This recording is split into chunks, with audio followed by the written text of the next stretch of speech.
পৃথিবীতে একমাত্র একটি প্রতিষ্ঠান যেখানে নিঃশর্ত দাওয়াত দেওয়া হয় ইসলামের পক্ষে। কথা বলেন ঠিক কিনা? একমাত্র সারা পৃথিবীতে একটাই প্ল্যাটফর্ম, এই লাইনে যারা যায় দাওয়াত দেয় নিজে উপযাচক হয়ে, যেভাবে নবী রাসূল দাওয়াত দিয়েছেন। কথা বলেন ঠিক কিনা? একমাত্র তাবলীগ জামাত এমন একটি প্ল্যাটফর্ম যেখানে মানুষ দাওয়াত দেয় পারিশ্রমিক বিহীন। ওয়াজ করতে এইসব বক্তারা কিন্তু টাকা নেই, গাড়ি ভাড়া নেই। তাবলীগ জামাতে ঢাকা থেকে যারা আসে তারা আপনাদের কাছে কোনোদিন ভাড়া নিয়েছে? পুলের পারের মুসলমানের কাছে নিছে? কথাগুলো কি কানে বোঝা যাচ্ছে বাবারা? বোঝা যাচ্ছে? তাহলে বুঝবেন এই নিঃস্বার্থ একটা মেহনত। যেহেতু এই মেহনতের মাধ্যমে ইমানের সর্বোচ্চ উন্নতি হয়, তাবলীগ জামাতে যারা আসে তারা যেহেতু একমাত্র নবীদের পদ্ধতিতে দাওয়াত দেয়, কারো কাছে টাকা চায় না, কারো কাছে পয়সা চায় না, কারো কাছে ক্ষমতা চায় না, কারো কাছে কোনো কিছু চায় না, নিজের টাকায়, নিজের খাওয়ায়, নিজের শ্রমে আল্লাহর রাস্তায় দাওয়াত দেয়। এই দাওয়াতে আল্লাহ পাকের মেহেরবানিতে মানুষের মনে ইমানি চাক্রণ এত বেশি তৈরি হয়, শয়তান আর বসে থাকতে পারে না। কথা বলেন ঠিক কিনা? শয়তান এবার দাঁড়িয়েছে প্রতিটি মোড়ে মোড়ে, রাস্তার ধারে ধারে, যে কোনো মূল্যে এই মেহনতকে নষ্ট করতে পারলেই শয়তান সাকসেস। কথা বলেন ঠিক কিনা? এখন প্রশ্ন করবেন, হুজুর তাবলীগ জামাতের মাধ্যমে যে দাওয়াত দেওয়া হয় বা আমরা যে তাবলীগ করি, কোরআনে এই প্রসঙ্গে আল্লাহ কিছু বলছেন কিনা শুনবেন তো? শোনার ইচ্ছা আছে? ডান হাতটা উঁচু করে বলেন তো কার কার ইচ্ছা আছে? এটা তাকবীর দেওয়া যাবে? লিল্লাহি তাকবীর। এখানে আওয়াজ আমি মানি না, জোর আওয়াজ দিতে হবে। রাজি আছেন? লিল্লাহি তাকবীর, লিল্লাহি তাকবীর। দিন ইসলাম, দিন ইসলাম। হাতটা নামান, একটু মনোযোগী হন। আপনাদের মনোযোগ আকর্ষণের জন্য একটি তাকবীর দিয়েছি। সম্মানিত হাজিরিন, সূরা আলে ইমরানের মধ্যে আল্লাহ পাক রব্বুল আলামিন আমাদেরকে শ্রেষ্ঠ নবীর শ্রেষ্ঠ উম্মত হওয়ার জন্য তিনটি ফর্মুলা একটি আয়াতে বলে দিয়েছেন। আল্লাহ পাক রব্বুল আলামিন বলেন, কুনতুম খায়রা উম্মাতিন উখরিজাত লিন-নাস তা'মুরুনা বিল মা'রুফ ওয়া তানহাউনা আনিল মুনকার ওয়া তু'মিনুনা বিল্লাহ। সুরকণ্ঠ টানি কথা বলতে পারবো, কিন্তু যেহেতু আমার আজকের আলোচনা একটি ক্লাস, ভাই বলে দিয়েছেন একটি বিষয়ে কথা বলবো, তাই আমি থেমে থেমে কিছু কথা বলবো। রাজি আছেন তো শুনতে? আলোচনা হবে আবার 1 ঘন্টা, কারণ বিষয় শেষ করতে হবে। বলেন ইনশাআল্লাহ। আল্লাহ যেন আমার জবান থেকে নিরপেক্ষ এমন কিছু কথা বের করে দেন যার মাধ্যমে সকলের উপকার হয়। বলুন আল্লাহুম্মা আমিন। আল্লাহ পাক রব্বুল আলামিন সূরা আলে ইমরানের মধ্যে বলেন, তোমরা অবশ্যই সর্বশ্রেষ্ঠ জাতি, তোমরা অবশ্যই কুনতুম খায়রা উম্মাতিন, সর্বশ্রেষ্ঠ জাতি। তোমরা বলে কাদেরকে সূরা আলে ইমরানের এই আয়াতে আল্লাহ তাআলা সম্বোধন করেছেন? যেহেতু কোরআন নাজিল হয়েছে বিশ্বনবী মুহাম্মদুর রাসূলুল্লাহ সাল্লাল্লাহু আলাইহি সাল্লামের উপর, আর নবী মুহাম্মদুর রাসূলুল্লাহ সাল্লাল্লাহু আলাইহি সাল্লাম আমাদের সকলের নবী। নবীর পরে, আমাদের নবীর পরে আর কোন নবী নাই। তার রেখে যাওয়া এই দ্বীনের প্রচার এবং প্রসার আমাদের করতে হবে। তাই এই আয়াতে আল্লাহ তাআলা আমাদেরকে লক্ষ্য করে বলেছেন, তোমরা এই সর্বশ্রেষ্ঠ জাতি। চিল্লায়া বলেন ঠিক কিনা? কেন শ্রেষ্ঠ জাতি? আমরা কিন্তু কথায় কথায় বলি আমরা শ্রেষ্ঠ নবীর শ্রেষ্ঠ উম্মত। আমাদের নবীর উম্মত হওয়ার জন্য অনেক নবী তারা আল্লাহর কাছে অ্যাপ্লিকেশন করেছেন, আল্লাহর কাছে আবেদন জমা দিয়েছেন যে এই নবীর উম্মত হিসেবে আমাকে একটু কবুল করলেও মনে হয় আমার দিলের তাসাল্লি আর শান্তি আসবে। চিল্লা বলেন ঠিক কিনা? এখন সেই নবীর উম্মত হতে পেরে আমরা খুশি না বেজার? সেই নবীর উম্মত হতে পেরে আমাদের মনে শান্তি আছে না নাই? এখন প্রশ্ন, আসলেই কোনো কাজ দিয়েছেন না এমনি এমনি শ্রেষ্ঠ? এই মর্মে আমি বলবো 3টি কাজ দিয়েছেন। কয়টি? 3টি। 1 নম্বর হলো তা'মুরুনা বিল মা'রুফ, সৎ কাজের আদেশ করতে হবে। কথাগুলো বুঝতেছেন? 1 নম্বর কি? সৎ কাজের আদেশ। আর 2 নম্বর হলো অন্যায় কাজ থেকে নিষেধ করতে হবে। বলেন 2 নম্বরটা কি? 1 নম্বর সবাইকে বলতে হবে জোর আওয়াজে। 1 নম্বর, আরো জোরে, জোর হলো না। ঈমানি চেতনায় জাগ্রত হয়ে জোর আওয়াজে সবাইকে বলতে হবে 1 নম্বর পয়েন্ট কি? সৎ কাজের। কেন বলাচ্ছি জানেন? যেন মনের মধ্যে বসে যায়। 2 নম্বর হলো অসৎ কাজ থেকে নিষেধ, খারাপ কাজ থেকে বাধা দেয়া। 2 নম্বর কি? খারাপ কাজ থেকে মানুষকে বাধা প্রদান করা। আর 3 নম্বর হলো নিজেরাও ঈমান আনয়ন করা। এবার বলুন, তাবলীগ জামাতের যে ভাইয়েরা আছে তারা আপনাকে আমাকে নামাজের জন্য আসতে বলেন নাকি বলেন না? তারা আমাদেরকে সুদ ছাড়তে বলেন নাকি বলেন না? মিথ্যা ছাড়তে বলেন নাকি বলেন না? খারাপ কাজ ছাড়তে বলেন নাকি বলেন না? এই তো সৎ কাজের আদেশ, অসৎ কাজের নিষেধ আছে না নাই? শেষে নিজেরা ইমানদার হতে হবে।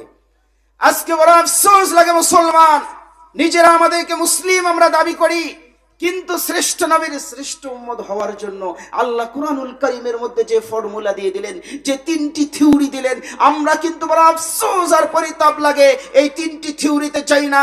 সকাল থেকে সন্ধ্যা পর্যন্ত নিজের আলুর খেতে কাজ করি, ভুট্টা খেতে কাজ করি, তামাক খেতে কাজ করি, আলু বাড়িতে কাজ করি, ধান খেতে কাজ করি, সন্ধ্যার পরেও তামাকের কাজ করি, কিন্তু বড় আফসোস লাগে আখিরাতে নাজাত পাওয়ার জন্য, বিশ্ব নবীর উম্মত হওয়ার জন্য, শ্রেষ্ঠ নবীর শ্রেষ্ঠ উম্মত হওয়ার জন্য আমরা কিন্তু সৎ কাজের আদেশ করি না, অসৎ কাজের নিষেধ অধিকাংশ মানুষ করি না। চিল্লা বলেন ঠিক কিনা? ভুল বলেছি আমি? তাহলে এবার বুঝেন, সবে ঠিক আছে, মাছ আছে, আলু আছে, পেঁয়াজ আছে, সবে আছে, তরকারিটা কিন্তু রান্না না করলে খাওয়ান যাবে না। যাবে? শ্রেষ্ঠ নবীর উম্মত হওয়ার জন্য সকল ফর্মুলা কোরআনে আছে, কিন্তু আজকে আমরা কোরআনের ফর্মুলা সূরা আলে ইমরানে আল্লাহ বলে দিয়েছে সৎ কাজের আদেশ করতে হবে। তাবলীগ যারা আগে থেকে করে শুধু তাদের কাজ তাবলীগ করা তা না, বুঝে থাকলে বলুন সমস্ত মুসলিম উম্মার দায়িত্ব কিনা তাবলীগ করা? কথা বলেন ঠিক কিনা? আপনার দায়িত্ব তাবলীগ করা কিনা? তাবলীগ অর্থ শুধু 40 দিনের চিল্লা নয়, তাবলীগ অর্থ শুধু 3 দিনে জামাতে যাওয়া নয়, তাবলীগ অর্থ শুধু 1 সাল লাগানো নয়, বরং তাবলীগ সব সময় করতে পারবেন। পাশের বাড়িতে এক ভাই নামাজ পড়ে না, আপনি নামাজ পড়ে দিনের দরদের সাথে উদউ ইলা সাবিলি রাব্বিকা বিল হিকমা ওয়াল মাউইজাতিল হাসানা, তাকে আপনি নামাজের দিকে আহ্বান করলেন, ভালো কথা শিখাইলেন, কোরআনের বাক্য শিখাইলেন, সন্তানদেরকে ভালো কথা শিখাইলেন, পরিবারের লোকদেরকে নামাজের দাওয়াত দিলেন, এর মাধ্যমে কিন্তু তাবলীগ হয়। কথা বলেন ঠিক কিনা? বুঝলেন আমার কথা? শ্রেষ্ঠ নবীর শ্রেষ্ঠ উম্মত হওয়ার জন্য তাবলীগ ছাড়া কেউ শ্রেষ্ঠ নবীর শ্রেষ্ঠ উম্মত হতে পারবে না। চিল্লা বলেন ঠিক কিনা? সম্মানিত হাজিরিন, তাবলীগের কিছু পরিচয় আমরা পেয়ে গেলাম, তাবলীগ কি জিনিস। তবে আমি 7টি পয়েন্টে কথা বলতে চেয়েছিলাম। 1 নম্বর পয়েন্টে হলো তাবলীগ কি, তাবলীগের অর্থ কি, হোয়াটস মিনিং অফ তাবলীগ, তাবলীগের অর্থ কি? তাবলীগ অর্থ হচ্ছে প্রচার প্রসার করা। কি আপনি প্রচার করবেন? কোরআনের মধ্যে আল্লাহ সুবহানাহু ওয়া তাআলা বলে দিয়েছেন, ইয়া আইয়ুহার রাসূল বাল্লিগ মা উনজিলা ইলাইকা মির রাব্বিক, হে নবীজি আপনার কাছে আপনার রবের পক্ষ থেকে যা নাজিল করা হয়েছে তা আপনি মানুষের কাছে পৌঁছায় দিন। বলেন সুবহানাল্লাহ। এখন ব্যাপারটা একটু অস্পষ্ট, রবের পক্ষ থেকে কি নাজিল হয়েছে। আল্লাহ সুবহানাহু ওয়া তাআলা তার নবীর কাছে 1 নম্বর নাজিল করেছেন 30 পারা কোরআন। বলেন কয় পারা কোরআন? জোর আওয়াজে বলেন কয় পারা কোরআন? প্রায় সনদের আধিক্যের কারণে 10 লক্ষ হাদিস আল্লাহ সুবহানাহু ওয়া তাআলা বিশ্ব নবীকে দান করেছেন। 30 পারা কোরআন আর 10 লক্ষ হাদিসের প্রচার প্রসারকে বলা হয় তাবলীগ। বলেন ঠিক কিনা? এবার আমরা তাবলীগের একটা ব্যাপার বুঝলাম, তাবলীগের অর্থ প্রচার প্রসার করা, পৌঁছায় দেওয়া। এখন আমাদের প্রচলিত দাওয়াত ও তাবলীগ যা বাংলাদেশ সহ সারা পৃথিবীতে আছে, এই তাবলীগ কিন্তু 6 উসুলের উপর চলে। বলেন কয় উসুলের উপর? 6টি মূলনীতির উপর। কয়টি মূলনীতির উপর? 6টি মূলনীতির উপর। যারা তাবলীগে গিয়েছেন বলেন 1 নম্বরটা কি? কালিমা। 1 নম্বরটা কি? কালিমা। 2 নম্বর কি? জোর আওয়াজে বলেন সবাই। 2 নম্বর কি? নামাজ। 3 নম্বর কি? এলেম ও জিকির। 3 নম্বর কি? এলেম ও জিকির। 4 নম্বর ইকরামুল মুসলিমিন, সহিহ নিয়াত, দাওয়াত ও তাবলীগ। তাই না? এবার বোঝেন, প্রচলিত যেই তাবলীগ জামাত আছে, এই তাবলীগের মাধ্যমে সারা পৃথিবীর মুসলমানদের মধ্যে আপনি খবর নিয়ে দেখবেন 1000 মুসলমানদের মধ্যে 99%, 999% মুসলমান কিন্তু মাদ্রাসায় বা কোনো বিদ্যালয়ে গিয়ে কোরআন হাদিস শিখে না। ঠিক বলছি না ভুল বলছি? 1% মানুষ মাদ্রাসায় গিয়ে, স্কুলে গিয়ে, বড় বড় ভার্সিটি গিয়ে কোরআন সুন্নাহ শিখে। কিন্তু 1% মুসলমান যারা মাদ্রাসায় গিয়ে, বিদ্যালয়ে গিয়ে কোরআন হাদিস শিখে, তারা তো শিখলো, আর 1000-এর মধ্যে 999%, 999 জন তারা যে ইসলাম শিখলো না, তারা যে অনেক কিছু শিখতে তাদের বাকি, এটা কোথায় শিখবে? কথা বলেন, কোথায় শিখবে? এই জন্য দারুল উলুম দেওবন্দের উজ্জ্বল নক্ষত্র হযরত মাওলানা ইলিয়াস সাহেব রহমাতুল্লাহি আলাইহি দারুল উলুম দেওবন্দ থেকে পড়াশোনা শেষ করার পরে উম্মতকে নিয়ে ফিকির করলেন। বিশ্বনবী বলে গিয়েছেন, তালাবুল ইলমি ফারিজাতুন আলা কুল্লি মুসলিম, সমস্ত মুসলমান নর নারীর উপর জরুরি ইলম শিক্ষা করা ফরজ। কথা বলেন ঠিক কিনা? এখন এই ইলম শিক্ষার জন্য এই বয়সে মাদ্রাসায় যেতে পারবেন? এই উম্মত কোথা থেকে ইলম শিখবে?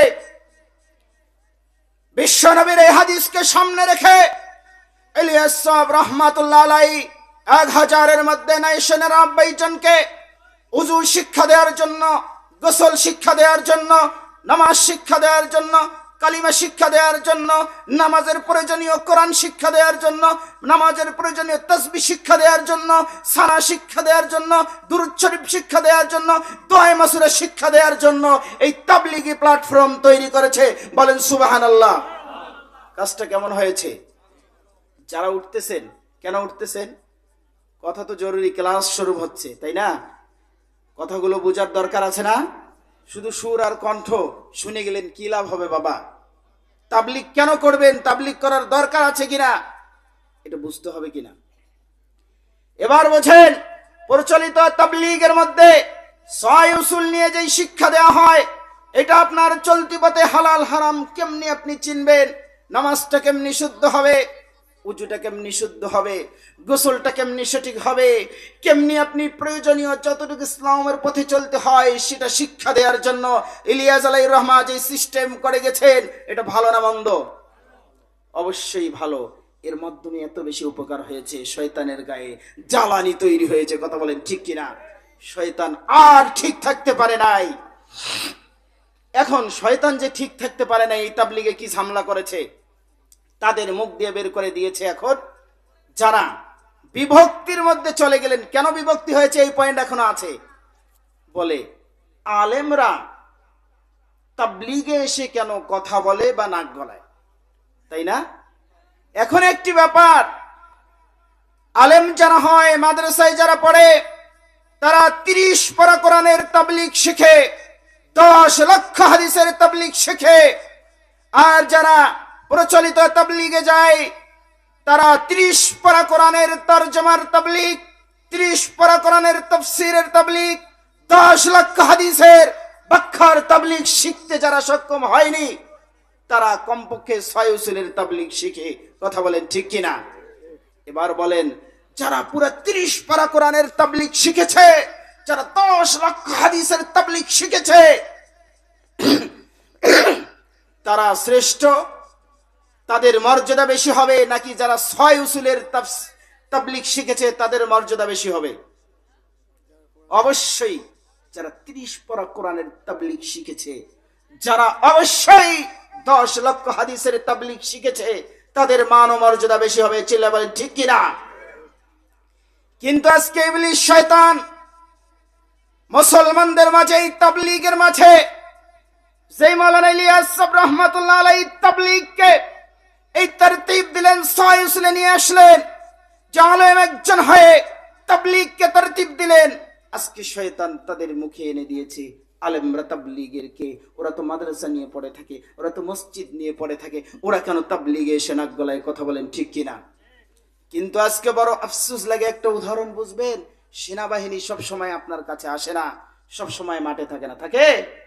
তারা কিন্তু সুরম্য অট্টালিকার ভিতরে ট্রেনিং করে, ট্রেনিং করে, কিন্তু ইলেকশনের সময় যখন পুলিশ বাহিনী দেশকে সামলাতে পারে না, তখন সেনাবাহিনীর প্রয়োজন হয়। কথা বলেন ঠিক কিনা? কিন্তু তাবলীগ জামাত বলেন, জাহাদ বলেন, ইসলামের যত শোভা আছে 30 পারা কোরআনে আল্লাহ সুবহানাহু ওয়া তাআলা প্রায় 6,500 আয়াতে যত বিষয় দিয়েছেন, সব বিষয়ের ট্রেনিং মাদ্রাসা মসজিদ সহ সর্বাঙ্গনে ওলামায়ে কেরাম শিখে। আর তোমরা 6 বছরের যে তাবলীগ করো, সেখানে তোমাদের জন্য ওলামায়ে কেরাম সেনাবাহিনীর মতো। কথা বলেন ঠিক কিনা? সেনাবাহিনী ছাড়া যেভাবে দেশ রক্ষা করা সম্ভব না, ওলামায়ে কেরাম ছাড়া তাবলীগ রক্ষা করা সম্ভব না। কথা বলেন ঠিক কিনা? দেখবেন কিছু মানুষ তো এমন বেড়াইছে, কয় এই তাবলীগ বেদাত, এই তাবলীগ হারাম, মসজিদে যাওয়া যাবে না, মসজিদে ঢোকা যাবে না, নাজায়েজ। এই ফতোয়া আছে না নাই? কিন্তু আজকে যারা বাংলার জমিনে আলেমদের বিরোধিতা করে তাবলীগ করতে চাও, তোমাদের লক্ষ জনকেও যদি এখানে জমা করি, আর যদি একজন আলেম প্রশ্ন করে, উত্তর দাও। যখন প্রশ্ন আসবে মসজিদে ঘুমানো হারাম, তুমি এর অ্যানসার দিতে পারবে কিনা, তখন লাজবাব হয়ে যাবে, কোনো কথা বলতে পারবে না। কথা বলেন ঠিক কিনা?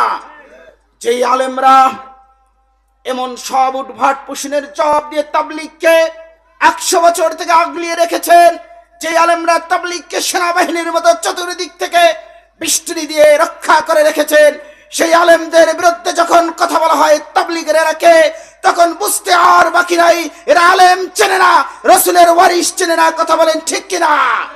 এদেরকে সরাসরি শয়তান মনের ভিতর মন্ত্রণা দেয়, কুমন্ত্রণা দেয়। কথা বলেন ঠিক কিনা? সম্মানিত হাজিরিন, আমি যে পয়েন্টে কথা বলছিলাম, তাবলীগ কি জিনিস? তাবলীগ হলো রাসূলের কাছে আল্লাহ যা নাজিল করেছেন এই কোরআন। দেখা যায় এই কোরআন, আমার দিকে মনোযোগী হন, দেখা যায় এই পুরা কোরআনের প্রচার এবং প্রসার করা। সেটা তাফসীর মাহফিলের মাধ্যমে হতে পারে, সেটা ওয়াজ মাহফিলের মাধ্যমে হতে পারে, সেটা দাওয়াত তাবলীগের মাধ্যমে হতে পারে, ইসলাহি জোরের মাধ্যমে হতে পারে, অনেক ভাবে হতে পারে, তাই না? এর নাম হচ্ছে তাবলীগ। এই 1 নম্বর পয়েন্টে কথা বলেছি।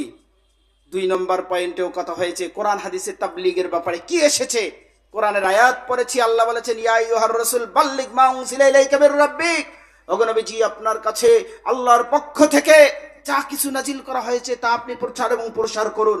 রাসূল চলে গেছেন, আমাদের নবীর পরে আর কোন নবী নাই, আর কেউ এই প্রচারের দায়িত্ব নিবে না, বরং আমরা এই প্রচারের দায়িত্ব নেওয়ার কারণে এই শ্রেষ্ঠ নবীর শ্রেষ্ঠ উম্মত। কথা বলেন ঠিক কিনা? আর এই শ্রেষ্ঠ নবীর শ্রেষ্ঠ উম্মত আমরা সবাই। তার মধ্যে আল্লাহ তাআলা কোরআনে বলে দিয়েছেন, ইন্নামা ইয়াখশাল্লাহা মিন ইবাদিহিল উলামা। এই জাতির মধ্যে যারা কোরআন হাদিসের জ্ঞান অর্জন করে, যারা কোরআনের ইলম অর্জন করে, যারা তাফসীরের ইলম অর্জন করে, হাদিস শিখে মোট কথা আলেম হয়, তারা আল্লাহকে সবচেয়ে বেশি ভয় করে। কথা বলেন ঠিক কিনা? এই কোরআন সত্য কিনা? কথা বলেন, কোরআন সঠিক কিনা? কোরআন যদি সঠিক হয়, কোরআনে আল্লাহ দীপ্ত কণ্ঠে ঘোষণা দিয়েছেন, ইন্নামা ইয়াখশাল্লাহা মিন ইবাদিহিল উলামা। জমিনের বুকে আল্লাহকে সবচেয়ে বেশি যদি কেউ ভয় করে, তারাই হলেন আলেম সমাজ। কথা বলেন ঠিক কিনা? যারা এই আলেমদের বিরুদ্ধে কথা বলে, বুঝবার আর বাকি নাই, এরা হলো শয়তানের দ্বারা পরিচালিত। কথা কোন ঠিক কিনা? হাদিসের মধ্যে বিশ্বনবী মুহাম্মদুর রাসূলুল্লাহ সাল্লাল্লাহু আলাইহি সাল্লাম বলেছেন, আল উলামা ওয়ারাসাতুল আম্বিয়া। কোরআন হাদিসের ইলম যারা অর্জন করে, যারা আলেম হয়, তারা হলো নবীর ওয়ারিস। কথা কোন ঠিক কিনা? আর যারা নবীর ওয়ারিস হয়, তারাই তো নবীর কাজের সবচেয়ে বেশি দাবিদার, হকদার। কথা কোন ঠিক কিনা? তাহলে এই তাবলীগ যদি রাসূলের পদ্ধতি হয়, কোরআনে আল্লাহ যা বলেছেন তা অন্যের কাছে প্রচার প্রসার করা, এটা যদি রাসূলের কাজ হয়, রাসূলের উম্মত হিসাবে রাসূল যেহেতু নিজেই জবান দিয়ে বলেছেন, আমার উম্মতের মধ্যে যারা আলেম সমাজ আছে, তারা হলো আমি নবীর ওয়ারিস, তারা হলো আমি নবীর ওয়ারিস। তাহলে যারা নবীর ওয়ারিসদেরকে বলে তাবলীগের তোমরা কে, বুঝবার আর বাকি নাই, এরা আসলে এই কোরআন মানে না, হাদিস মানে না। চিল্লা বলেন ঠিক কিনা? কথাগুলো কিন্তু আমার না, কোন কথা আমার না। আল্লাহ বলে দিয়েছেন আলেমরা আল্লাহকে বেশি ভয় করে, নবী বলে দিয়েছেন আলেমরা বেশি হকদার। তাহলে সেই নবীওয়ালা কাজ আলেমরাই বেশি হকদার। আলেমরা করতে গিয়ে যদি কেউ বলে এরা কারা, তাহলে বুঝবার আর বাকি নাই যে এরা আসলেই আল্লাহর পথে পরিচালিত নয়। কথা বলেন ঠিক কিনা? সম্মানিত হাজিরিন, অনেকক্ষণ কথা বলতে বলতে জিমানি আসছে, তাই না? শুনতে শুনতে একটা তাকবীর দেয়া যাবে? ডান হাতটা উঁচু করে লিল্লাহি তাকবীর, লিল্লাহি তাকবীর, লিল্লাহি তাকবীর। দিন ইসলাম, দিন ইসলাম। কোরআন সুন্নাহ যেখানে, কোরআন সুন্নাহ যেখানে। সম্মানিত হাজিরিন, এবার আমি যেই পয়েন্টে কথা বলতে চাই, শেষের দিকে প্রায় চলে আসছি, আপনাদেরকে দীর্ঘক্ষণ বিরক্ত আমি করব না। সর্বশেষ যে পয়েন্টগুলো নিয়ে কথা বলবো, যদিও 7টা পয়েন্ট নিয়ে আসছি, একটা আরেকটার ভিতরে ঢুকে গেছে। 4 নম্বর যেই পয়েন্ট আমাদের ছিল, মাদ্রাসায় তাবলিগ যেটা হয়, সেই তাবলিগটা পরিপূর্ণ তাবলিগ, সেই তাবলিগটা আসলেই পূর্ণাঙ্গ তাবলিগ। এই তাবলিগের মধ্যে ইসলামের সব কিছু আছে। চিল্লায় বলেন ঠিক কিনা? সম্মানিত হাজরিন, 5 নম্বরে যে পয়েন্ট আমি লিখেছিলাম, তাবলিগ ও উলামায়ে কেরাম, আপনাদের সামনে স্পষ্ট হয়েছে উলামায়ে কেরাম এই তাবলিগের সবচেয়ে বেশি হকদার। কথাগণ ঠিক কিনা? কারণ এই তাবলিগ হলো সরাসরি আল্লাহ রসুলের কাছে যা নাজিল করেছেন সেই জিনিসগুলো প্রচার এবং প্রসার করা। আর সেগুলো প্রচার এবং প্রসার করতে হলে আগে জানতে হবে সবচেয়ে বেশি জানে কে? আলেমরা। কে জানে? সম্মানিত হাজিরিন, বড় ভাই যে ব্যাপারটা আমাকে বলে গেছেন যে আসলেই মাওলানা সাদ সাহেবের সাথে উলামায়ে কেরামের দ্বন্দ্ব কোথায়, আর এর আগে মাওলানা আলমগীর সাহেব বলে গেছেন গীবত প্রসঙ্গে কিছু কথা। আমার কথা যদি পুরাটা শোনেন, দেখবেন কথার মধ্যে আলহামদুলিল্লাহ মিল খুঁজে পাবেন। গীবত করা যায়? সবাই একটু জোর আওয়াজে বলেন। গীবত করা জায়েজ? গীবত করলে কি আমাদের ভালো কিছু হবে? যারা গীবত করে তাদের ভালো পরিণাম হবে? না, হবে না। গীবত প্রসঙ্গে আলোচনা শুনেছেন, কিন্তু একটি কথা মনে রাখবেন, কিছু জায়গায় গীবত করা জায়েজ আছে।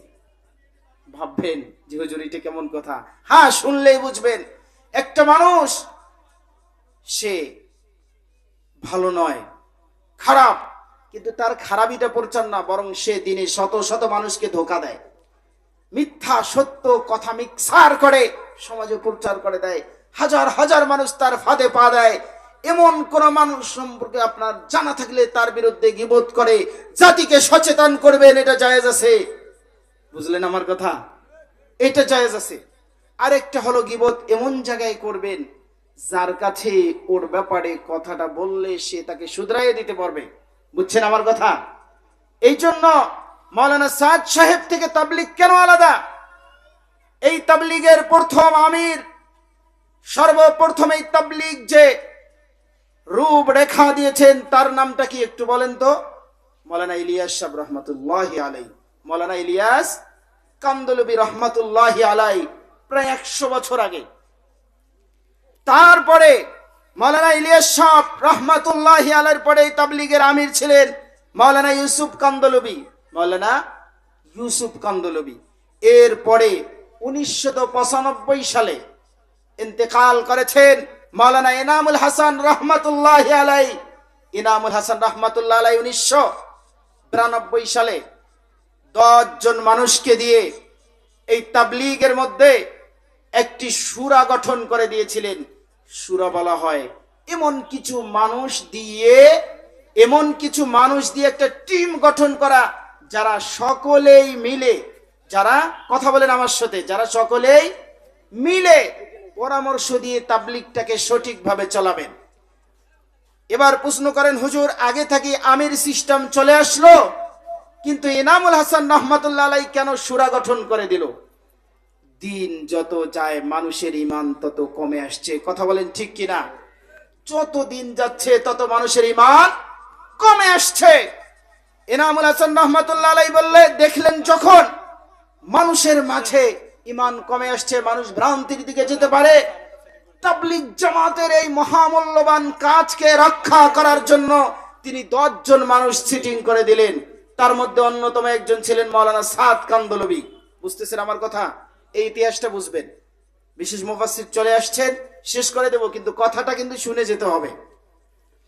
এই সূরা গঠন করে দেওয়ার পরে সূরায় যারা ছিলেন, ভারতের 4 জন, পাকিস্তানের 2 জন এবং বাংলাদেশের 1 জন, সবাই মিলে এই সূরার মধ্যে যারা ছিলেন, যখন আস্তে আস্তে বয়স বেশি ছিল তারা ইন্তেকাল করলেন, মাওলানা সাদ সাহেব খুব সুন্দরভাবে টেকনিক্যাল ভাবে সূরায় একজন মারা গেলে আরেকজনকে ঢুকানোর নিয়ম, এই নিয়মটাকে তিনি বাদ দিয়ে দিলেন, মাইনাস করলেন।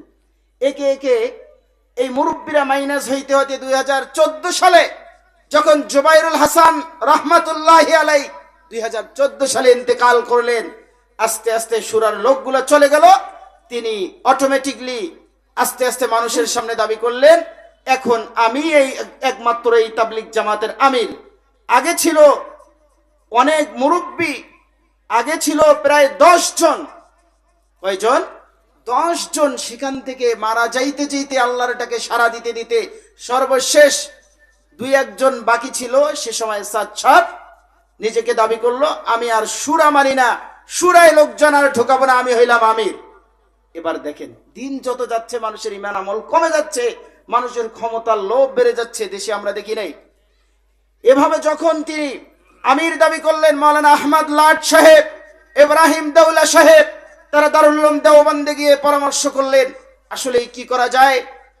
এখানে তো সূরার সিস্টেম ছিল, কিন্তু তিনি নিজেকে সর্বসেরা দাবি করলেন, তার উপর আর কেউ কথা বলতে পারবে না। এখন আমরা কি করব? তাহলে তাকে বোঝানো হোক। বোঝানো হলো, কোনো কাজ হলো না। কিন্তু শুধু এতটুকুর মধ্যে শেষ না, আমির হয়েছে তো কি হয়েছে, তার জবান থেকে এমন কিছু কথা বের হওয়া শুরু হলো যেটা কোরআন বিরোধী। বলেন নাউজুবিল্লাহ। নাউজুবিল্লাহ বলবেন না? নাউজুবিল্লাহ। মাওলানা সাদ সাহেবের মুখ থেকে এমন কিছু কথা বের হতে শুরু হলো যে কথাগুলো কোরআন বিরোধী। বলেন নাউজুবিল্লাহ। এমন কথা বের হওয়া শুরু হলো যেগুলো হাদিস বিরোধী, যেগুলো আল্লাহ বিরোধী, যেগুলো ইসলাম বিদ্বেষী, যে কথাগুলো নবীদের বিরুদ্ধে, রাসূলদের বিরুদ্ধে। বলেন নাউজুবিল্লাহ। একে একে তাকে শুধরানোর চেষ্টা করা হলো। নিজামউদ্দিন মার্কাজে যেহেতু তিনি সাদ সাহেবের বংশের লোক, তাকে সবাই একটা আলাদা রেসপেক্ট করে, সম্মান করে। তিনি যেহেতু ইলিয়াস সাহেব রহমাতুল্লাহি আলাইহির বংশের লোক, সম্মান আছে না নাই? এখন সম্মান করতে যে সর্বশেষ উনি যখন কারো কথা আর মানেন না, ব্যাপারটা কেমন হয়ে যাচ্ছে। তার উস্তাদ মাওলানা সাদ সাহেবের হুজুর উস্তাদ, তিনিও ছিলেন ওই নিজামউদ্দিন মার্কাজে। তারা দারুল উলুম দেওবন্দের সাথে, সারা পৃথিবীর ইলমি মার্কাজ দারুল উলুম দেওবন্দের সাথে গিয়ে কথা বললেন কি করা যায়। ওই যদি তিনি ফিরে না আসে, যদি তিনি কোরআন বিরোধী, ইসলামের বিরুদ্ধে, নবীদের বিরুদ্ধে লাগামহীন যে কথাগুলো বলে, যেগুলো আসলে তাবলীগ বিরোধী, ইসলাম বিরোধী, ফিরে না আসলে তোমরা কি করবে? তাহলে তো তার কথার সাথে একমত হওয়া যাবে না। যারা আল্লাহর বিরুদ্ধে কথা বলে তাদের সাথে থাকা যাবে? একটু জোর আওয়াজে বলেন। যারা রসুলের বিরুদ্ধে কথা বলে তাদের সাথে থাকা যাবে, তাদেরকে সাহায্য করা যাবে। সর্বশেষ নিজের উস্তাদের মনের মধ্যে আঘাত দিলেন। উস্তাদের কথা আর শোনেন না, তিনি দুনিয়ার সবকিছুই বোঝেন। তার বংশের লোক ইলিয়াস রহমাতুল্লাহ আলাইহি রেখে যাওয়া তাবলীগ, এটা তার বাবার সম্পদ। এখান থেকে তিনি আর কাউকে কথা বলতে দিবেন না। ব্যাপার খুব ঘোলাটে হয়ে গেল। তখন কি হয়ে গেল, এই মুরব্বীরা আলাদা চলে গেলেন, গিয়ে আবার 10 জন মিলে একটা আলমী সূরা বানাইলেন। আবার 10 জন বড় বড় বিশ্ববিখ্যাত আলেম নিয়ে আলাদা হয়ে গেলেন। ওই দলের নাম হলো সূরাই নিজাম। বলেন সুবহানাল্লাহ। আলেমরা কখনো ভ্রান্ত পথে থাকতে পারে না। বলেন ঠিক কিনা? বলেন যেহেতু তিনি ভুল কথা বলতেছেন, কোরআনের বিরুদ্ধে কথা বলতেছেন, ইসলামের বিরুদ্ধে বলতেছেন, তিনি যেখানে আছে আমরা সেখানে থাকবো না। যেহেতু এটা তাবলীগ জামাত, তাকে মারামারিও করবো না, তাকে ব্রেকও আমরা দেব না, কিন্তু তার সাথে আমরা একমত হব না। কথা বলেন ঠিক কিনা? এবার যখন ব্যাপারটা ঘোলাটে হয়ে গেল, এই প্রভাব আস্তে আস্তে বাংলার জমিনে 2017-18 সালে ইজতেমার মধ্যে তিনি আসবেন। যেহেতু তার কথার মধ্যে ঈমান বিদ্বেষী কথা আছে, বাংলাদেশ হলো সারা পৃথিবীর একমাত্র তাবলীগীদের সবচেয়ে বড় ইজতেমার স্থান টঙ্গী ময়দান। কথা বলেন ঠিক কিনা? টঙ্গীর ময়দানে যে ইজতেমা হয় সারা বিশ্ববাসীর জন্য ইজতেমা, সেখানে এমন কোন ব্যক্তিকে, এমন কোন বিভ্রান্ত ব্যক্তিকে আমরা অ্যালাউ করতে পারি না যিনি এখানে আসার পরে এমন কথা বলবেন মানুষের ঈমান টিকে না। কথা বলেন ঠিক কিনা? এবার আপনারা অনেকক্ষণ থেকে আগ্রহী আছেন, হুজুর ওই কথাগুলো কি? উনি যে কথাগুলো বলছেন, যেগুলোর কারণে আলেমরা যাইয়া ইনামুল হাসান রহমতুল্লাহ থিঙ্কিং অনুযায়ী 10 জন মিলে আবার একটা সূরা বানাইয়া আলাদা তাবলীগ প্রচলন করলেন, আর ওনাকে তার বিভ্রান্তি অবস্থায় নিজামুদ্দিনে রেখে গেলেন। তাহলে আসলে ওই কথাগুলো কি? আসলে ইনি কি এমন কথা বলেছেন? শোনার আগ্রহ আছে? সর্বপ্রথম আমি বলতে চাই, কোরআনে আল্লাহ পাক রব্বুল আলামিন বলেছেন, ইন্নাকা লা তাহদি মান আহবাবতা ওয়ালাকিন্নাল্লাহা ইয়াহদি মান ইয়াশা। আল্লাহ তাআলা বলে দিয়েছেন, আগে নবীজি আপনি যাকে চাবেন তাকে হেদায়েত দিতে পারবেন না, ওয়ালাকিন্নাল্লাহা ইয়াহদি মান ইয়াশা, কিন্তু একমাত্র হেদায়েত দিতে পারেন যাকে ইচ্ছা তাকে, তিনি হলেন আমাদের রব আল্লাহ। আল্লাহর নামটা জোরে নেন, বলেন আল্লাহ। এতক্ষণের কথা বুঝে থাকলে বলুন, হেদায়েতের মালিক কে? এই কিনা আওয়াজ আমি মানি না। আমি তো মসজিদের চেয়ে বেশি আওয়াজ হয়, জোর আওয়াজে বলবেন তো। রেডি আছেন? বলেন হেদায়েতের মালিক কে? এ কথা আমরা পেয়েছি কোথায়? কোরআনে পেয়েছি। কোরআনে আল্লাহ বলে দিয়েছেন হেদায়েতের মালিক কে। একটু জোর আওয়াজে। আমার উপর রাগ করেছেন? আমার কথা ভালো লাগছে না, ছেড়ে দেব? একটু বলি, পয়েন্টটা শেষ করে দেই, ইনশাআল্লাহ এরপর আরো ভালো বক্তা আসতেছেন, সুন্দর আলোচনা করবেন। বলেন হেদায়েতের মালিক কে? এই কথা পেয়েছি কোথায়? কোরআনে। বলেন আলহামদুলিল্লাহ। কিন্তু যে কারণে আলেমরা নিজামুদ্দিন মার্কাজ ছেড়ে চলে গেলেন, রায়বান্ডে আলাদায় চলে গেলেন, মার্কাজ গঠন করলেন, সূরা গঠন করলেন, বিশ্ববিখ্যাত 10 জন আলেম নিয়ে আবার সূরা গঠন করলেন। কারণ মানুষ মানে ভুল হয়, একজনের ভুল হলে আরেকজন ধরে দিবে। যেখানে 10 জন আছে সেখানে ভুলের সম্ভাবনা কম কিনা? কথা বলেন। আর যেখানে একজন আছে সেখানে ভুলের সম্ভাবনা বেশি কিনা? অবশ্যই বেশি। এবার মাওলানা সাদ সাহেব তিনি বলেন হেদায়েতের মালিক আল্লাহ নয়, হেদায়েতের মালিক যদি আল্লাহ হতেন তাহলে নবী প্রেরণ করতেন না। বলেন নাউজুবিল্লাহ। আরো জোরে বলেন নাউজুবিল্লাহ। নাউজুবিল্লাহ বললে লজ আছে?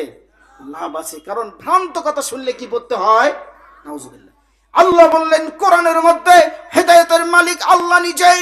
আল্লাহ জানিয়ে দিলেন বিশ্ববাসীকে কোরআনুল কারীমের মাধ্যমে, হেদায়েতের মালিক আমি। বিশ্বনবী তার চাচা আবু তালেবকে মৃত্যুর আগে কানে কানে বললেন, ওগো চাচাজি, আপনি যদি বিশ্বের কাউকে সাক্ষী রাখা লাগবে না, কানে কানে আমার কানে একবার বলেন লা ইলাহা ইল্লাল্লাহ। ওগো চাচাজি, আপনি আমার উপর অনেক রহমত করেছেন, আপনার কারণে কাফেররা আমাকে মারতে পারে নাই, আপনার কারণে কাফেররা আমার উপর আক্রমণ করতে পারেন নাই, আপনি আমার পিতার মতো ছিলেন, আমার মাথার উপর ছায়া হিসেবে ছিলেন। ওগো চাচাজি, একবার বলেন লা ইলাহা ইল্লাল্লাহ, লা ইলাহা ইল্লাল্লাহ। আমি যদি শুনি আমি রোজ মাহশর কিয়ামত দিবসে আল্লাহর কাছে আমি আপনার জন্য সুপারিশ করব, আমার চাচা মুসলমান ছিল, তাকে জান্নাত দিন, কিন্তু তার চাচা কালিমা গ্রহণ করেন নাই। এ কথা নবীর হাদিস থেকে স্পষ্ট প্রমাণ হয়। হেদায়েতের মালিক নবী নন, বরং নবী হেদায়েতের রাস্তা দেখান। সরাসরি হেদায়েতের মালিক আল্লাহ। বুঝে এসছে আমার কথা? তাহলে মাওলানা সাদ সাহেব যখন যুবালোকে প্রকাশ্যে লক্ষ মানুষের মজমায় বলে হেদায়েতের মালিক আল্লাহ নয়, একজন আল্লাহর বান্দা আলেম হয়ে নবীর প্রকৃত ওয়ারিস হয়ে সেই সাদ সাহেবকে মানতে পারে না, চিল্লা বলেন ঠিক কিনা? যে কোরআনের বিরুদ্ধে অবস্থান নয় সে আলেম দাবি করতে পারে, প্রকারান্তরে সে হলো জাহেল। শুধু জাহেলে নয়, সে হলো পাক্কা গোমরা, চিল্লা বলেন ঠিক কিনা? ভাববেন হুজুর একটাই কি শেষ? একটা কথাই বলছে এতটুকুর মধ্যেই শেষ? না, আরো কথা আছে। মুসা আলাইহিস সালাম আল্লাহ সুবহানাহু ওয়া তাআলার কাছ থেকে তাওরাত কিতাব আনার জন্য উহুদ পাহাড়ে তুর পাহাড়ে চলে গেলেন। আল্লাহ তাআলা বলেছিলেন 30 দিন তোমাকে অবস্থান করতে হবে, 30 দিন পর তুমি তাওরাত কিতাব নিয়ে যেতে পারবে। বলেন তো বুঝে থাকলে কয়দিন? জোর আওয়াজে বলেন। এবার আল্লাহর পক্ষ থেকে মুসা আলাইহিস সালামের কাছে ওহী আসলো, ওগো আল্লাহর নবী, আপনাকে আরো 10 দিন অবস্থান করতে হবে, মোট থাকতে হবে কতদিন বলেন? 30-এর সাথে 10 যোগ হইলে কত হয়? একটু জোর আওয়াজে বলেন কতদিন? 40 দিন। মৌলানা সাদ সাহেব বলেন, মুসা আলাইহিস সালামকে আল্লাহ তাআলা নির্দেশ দিয়েছিলেন, আপনি 30 দিনের জন্য তুর পাহাড়ে গিয়ে তাওরাত কিতাব নিয়ে আসবেন। আর মুসা আলাইহিস সালাম তাওরাত কিতাব আনার জন্য 40 দিন তুর পাহাড়ে অবস্থান করার কারণে 5,56,000 উম্মত গোমরাহ হয়ে গেছে। মুসা আলাইহিস সালাম একটি হারাম কাজ করেছে, বলেন নাউজুবিল্লাহ। আল্লাহর নবী যদি হারাম কাজ করে, আমাদের অবস্থান কোথায়? বুঝতেছেন আমার কথা? কোন জায়গায় ঝামেলাটা? ঝামেলাটা কোন জায়গায়? আরে আল্লাহ বললেন 30 দিন, ফেরেশতার মাধ্যমে আবার জানিয়ে দিলেন 40 দিন। মুসা আলাইহিস সালাম থাকলেন 40 দিন, এখন ফিরে আসছেন, বলেন 30 দিন ওটাও ছিল আল্লাহর নির্দেশ, পরে 10 দিন বৃদ্ধি করা হয়েছে কার নির্দেশে? জোর আওয়াজে বলেন না। কিন্তু মাওলানা সাদ সাহেব যখন অকপটে হাজার হাজার লক্ষ লক্ষ মানুষের মাজমায় সরাসরি আল্লাহর নবী মুসা আলাইহিস সালামকে প্রকাশ্য গোমরা বলে তিনি হারাম কাজ করেছেন, তিনি নাকি 40 দিন থাকার কারণে 5,56,000 উম্মত গোমরা হয়েছে, এ কথা বলে নবীর উম্মত আমরা কখনো আলেম সম্প্রদায় মেনে নিতে পারি না এমন গোমরাহি, যার কারণে কোন রাসূলকে হারামের দিকে ঠেলে দেয়। কথাগণ ঠিক কিনা? ইসলামী মুসলমান সমাজের আকীদা বিশ্বাস আছে, অন্যতম একটি আকীদা হলো মাসুমুল আম্বিয়া উলামা হযরত বসে আছেন, নবী রাসূলগণ বেগুনাহ নিষ্পাপ। কথাগণ ঠিক কিনা? মুসা আলাইহিস সালাম যদি 30 দিনের জায়গায় 40 দিন থাকার কারণে হারাম করছেন, তাহলে তিনি কি মাসুম আছেন? কথাগণ আছেন? যেই মৌলভী সাদ সাহেব নিজেকে ওয়াক্ফ আমির 2014 সালে করেছে, মাওলানা ইনামুল হাসান সাহেব 1992 সালে তাবলীগের যে শুরা করে দিয়েছেন যেন উম্মত গোমরাহ না হয়, 10 জন মিলে এই কাজ করবে, একাই নিজেকে সেরা মেনে নিয়ে 2014 সালে যিনি নিজেকে আমির দাবি করেছেন, নিজের পদ নিজে চেয়ে নিয়েছেন, তার কারণে আজকে তাবলীগের মধ্যে হতাহতি, তার কারণে আজকে তাবলীগে গিয়ে মানুষের জান হেফাজত নাই, 4 জন মানুষ তাদের হাতে খুন হয়েছে। কথাগণ ঠিক কিনা? খুনিদের হাতে কিছুই নিরাপদ না, ইসলামও নিরাপদ না। আজকে বসেছি বড় দুঃখ নিয়ে, জানাই দিতে চাই যারা মানুষ খুন করে তারা নবীর উম্মত না, তারা তাবলীগের লোক না। কথাগণ ঠিক কিনা? যারা মুসলমান হত্যা করে, কোরআনের সূরা মায়েদার মধ্যে আল্লাহ পাক রব্বুল আলামিন বলেছেন, মিন আজলি যালিক কাতাবনা আলা বনি ইসরাঈল আন্নাহু মান কাতালা নাফসান বিগাইরি নাফসিন আও ফাসাদিন ফিল আরদি ফাকান্নামা কাতালান নাসা জামিয়া। যে অন্যায় ভাবে একজন মুসলমানকে হত্যা করলো, সে সারা পৃথিবীর মানব জাতিকে হত্যা করলো। চিল্লাকন ঠিক কিনা? তাবলীগের নামে, নিজেকে রাসূলের মুবাল্লিগ নামে বড় তাবলীগি প্রকাশ করতে চাইয়া বস্ত্র দিয়ে ঘুমন্ত মানুষ রাত 4টার পরে পেটের মধ্যে ছুরি দিয়ে যারা ঘুতায়েছে, তারা কখনো তাবলীগ জামাতের লোক না। কথাগণ ঠিক কিনা? এমন সন্ত্রাসীদের কোন কর্মকাণ্ডে আমাদের অংশগ্রহণ করা যাবে না। কথা বলেন ঠিক কিনা? শেষ করতেছি, দাঁড়ান, আরো একটি কথা বলি। সম্মানিত হাজিরিন, বড় ভাই বলে দিয়েছেন সময় প্রায় শেষ, আরো আলোচক যারা আছেন তারা বলবেন। সর্বশেষ একটা কথা বলি, কোরআন পড়ে এর বিনিময়ে নেয়া নাকি যারা ব্যবসায়ী মহিলা আছে, নিজেদের ইজ্জত সম্মান বিক্রি করে টাকার জন্য, আছে না, এদের উপার্জনের চেয়ে নিকৃষ্ট। নাউজুবিল্লাহ বলবেন না? তাহলে আপনাদের পাশে যেই মাদ্রাসাগুলোতে হুজুর দ্বারা কোরআন পড়াচ্ছেন, হুজুরদের উপার্জন যদি হয় হারাম, তাহলে কোন হুজুর হারাম কাজে যাইবে? তাহলে সব মাদ্রাসায় তালা লাগে দেন, দুনিয়ার মানুষ আর কোরআন শিখবে না। আর যখন কোরআন বাদ দিবে, তখন সরাসরি মানুষ শয়তানের এজেন্ট হবে। আজকে সাদ সাহেব মানে তার অনুসারী মানে কোরআনের বিরুদ্ধে, কোরআনের প্রচার যেন পৃথিবীতে হতে না পারে, গুমরা সাদ সাহেবের কথা মেনে সারা পৃথিবীর মানুষ যেন জাহান্নামী হতে পারে, এমন কর্মকাণ্ড চালু করেছে। কথা বলেন ঠিক কিনা? জাতি এখনই সচেতন হতে হবে, সোচ্চার হতে হবে। যারা কোরআনের বিরুদ্ধে কথা বলে ইসলামের বিরুদ্ধে কথা বলে, মুসলমানদের হত্যা করে, মুসলমানদের বিরুদ্ধে লাঠি উঠায়, মুসলমানদের পেটে ছুরি দাগায়, মুসলমানদের গলায় ছুরি চালায়। 4 জন মানুষকে 2018 সালের 1 ডিসেম্বর একজনকে হত্যা করেছে।